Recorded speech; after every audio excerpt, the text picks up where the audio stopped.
Hujambo na karibu tena mtazamaji wa The World News katika kipindi hiki cha ulimwengu wa siasa. Mimi ni Adam Hussein.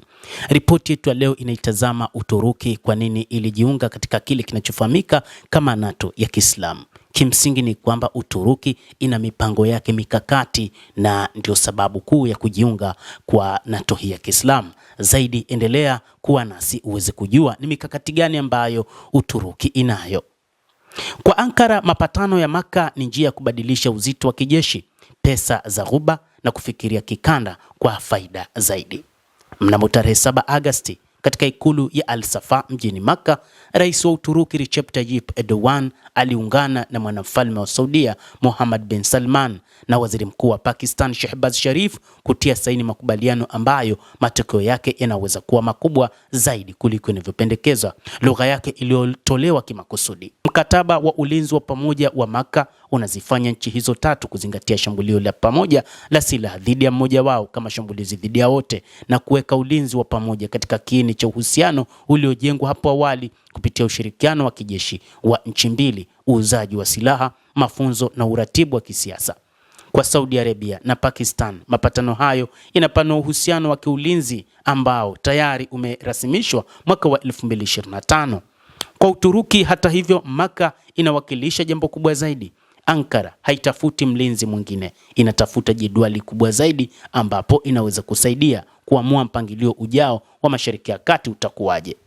Uturuki inaingia katika mpangilio huu kutoka kwa nafasi tofauti na ile ya karibu ya nchi nyingine yoyote ya kikanda. Tayari inaongoza katika nafasi ya pili kwa kuwa na jeshi kubwa katika NATO. Imejenga tasnia ya ulinzi inayozidi kuwa ya kisasa na inachukua jiografia inayounganisha Europa, Bahari Nyeusi, Caucasus, Mediterranean na Mashariki ya Kati. Kile ambacho Ankara inakosa si uzito wa kijeshi, bali ni usanifu wenye uwezo wa kugeuza uzito huo kuwa ushawishi wa kudumu katika kanda.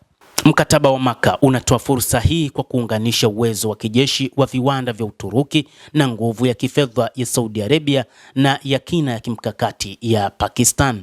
Hata kama mkataba huo utaendelea kwa uhuru kwa muda fulani, mwelekeo wake wa kisiasa tayari unaonekana.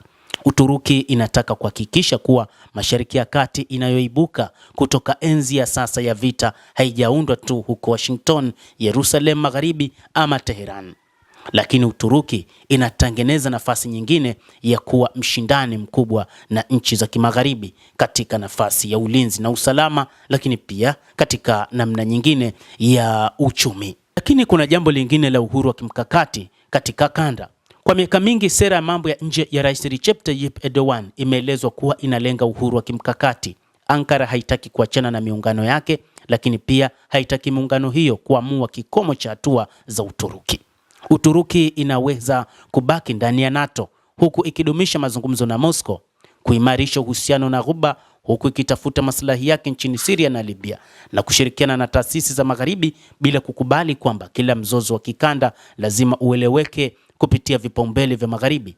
Kinachoonekana mara kwa mara hutoka nje kama kutofautiana ni kwa mtazamo tu, lakini jaribio ni kuhifadhi nafasi yake kuwa ya juu zaidi na ujanja katika mfumo wa kimataifa ambao unazidi kuwa chini ya uongozi wa nchi fulani ambayo ni Marekani.